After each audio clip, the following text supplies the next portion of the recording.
Hello mga master, so dito tayo sa Makati. Check natin tong aircon. So tinatawag din itong quadrant A. So hindi daw siya masyadong malamig eh. So kung check namin, ito yung nakita namin. Ikot ko lang yan camera. Yan meron siyang leak. Ayaw, di makita.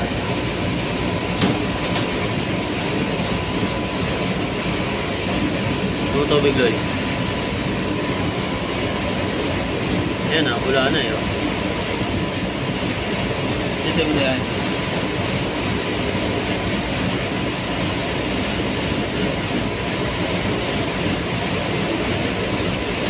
Yan, meron siya. Kabila loy.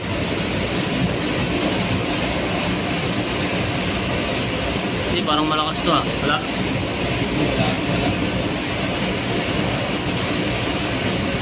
Hindi mo nga mabaraan eh. Sige, lagyan mo.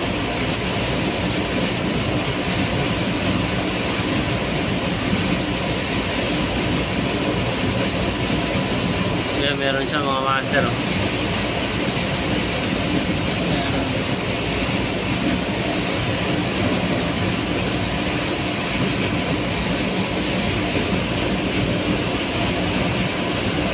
Yan, so kahit micro leak yan, pag tumagal, so mababawasan at mababawasan rin yan. Tapos aray ko ito.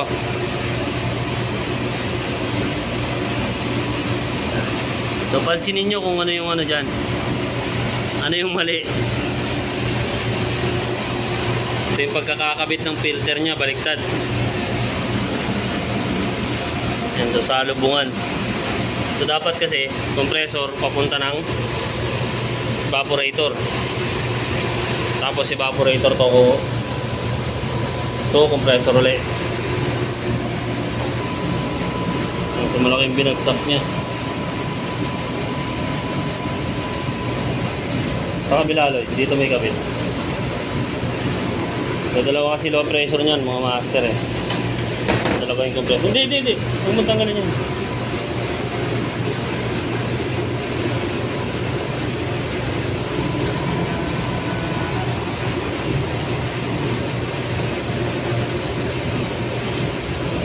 Picture natin yung evidence natin yan.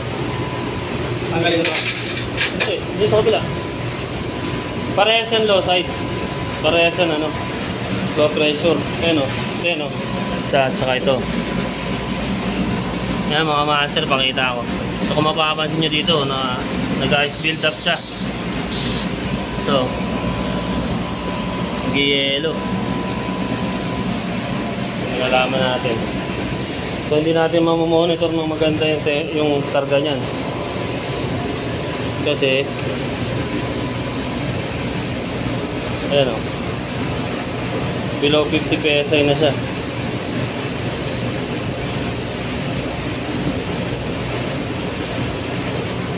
So kasi nag-ice build up.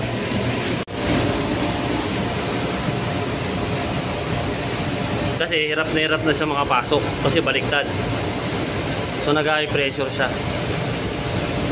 Yan mga master, so nakita na namin yung diferensya. Ito. Palayan Dapat dry na dry. Ganito talaga mainit warm. Dapat hindi siya mainit na mainit, dapat warm lang. So, pagdating doon, kasi yan buga na yan Galing na siya dito sa condenser kumbaga bawas na yung init niya dapat kasi na-discharge na So papasok na to ng evaporator. Ayan mga master, so mababa talaga siya. So ito yung part kanina nag-i-yellow, ito yan. Nag-ice build up siya kasi nga undercharge siya. Tapos nakita namin yan, naglalangis. So kung may mapapansin nyo, makintab siya yan naglalangis. So ang main reason lang naman yan, simple lang mga master, dahil baliktad siya. Yan, so yung pagkakalagay kasi dapat yan is pataas. So dapat manggagaling compressor papunta ng condenser Nagdi-discharge ng condenser yung init niya gamit yung condenser coil, tapos papunta siya ng evaporator. So nilagyan ng filter para matrap yung lahat ng mga small particles na pwede niyang masala, paakyat ng evaporator, tapos pabalik ng compressor.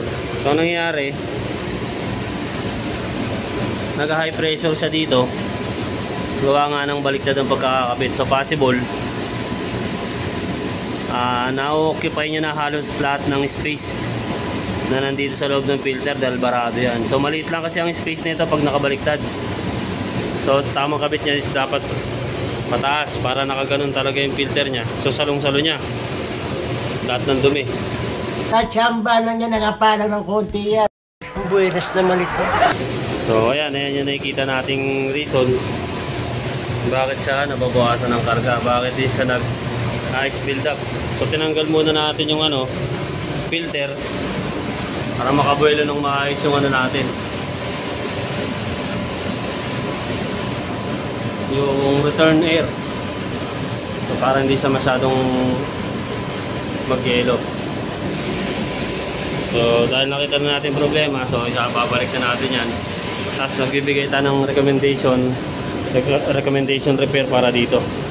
So wala tong service valve mga master, hindi natin ito mapapump down. So ang mangyayari dito, tapon yung preyon and then karga ng panibago. Suluhin mo yan! So silipin natin dito sa loob kung single compressor lang ba siya or double compressor. So pag single compressor, marami-raming preyon na magagamit natin dahil syempre centralized. Pero kung dalawang compressor, mas makakatipid tayo. Kalasin natin Lloyd. Kasi pag double compressor, so isa't isa. Ibig sabihin isang coil sa taas, isang condenser coil, tapos isang compressor. So sana double compressor siya mga master. So base naman dito, mapapansin nyo, so pang double compressor yan. Dahil kung single compressor yan, dapat yan mga master, isa lang return. So di lang natin alam, baka nag-split lang siya sa loob bago lumabas. So yan, tuloy tanggalon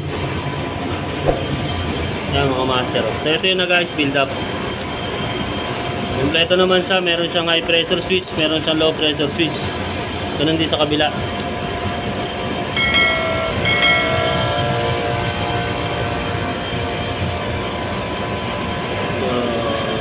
Yan yun. So medyo mapapadali yung gawa natin ito. So tosin, okay no? Hirap yun no? So supply yun mga master, pero depende yan. So magbibigay pa rin tayo ng recommendation. So nakadepende nga lang sa kanila kung ipapagawa. Pero ito, yung nag-ice build up kanina, so kailangan magawa natin to. Kailangan din mapalitan natin to at may tama. Tapos try na rin natin i-recommend to. So pakita ko sa inyo, bulok-bulok na rin talaga siya.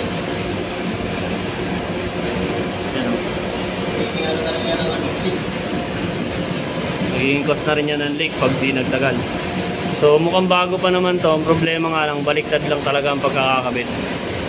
So mukhang napalitan na to. So ito hindi pa. Yan. So yun mga master. So sasarado na namin to. So uwi na rin kami. Wala pa!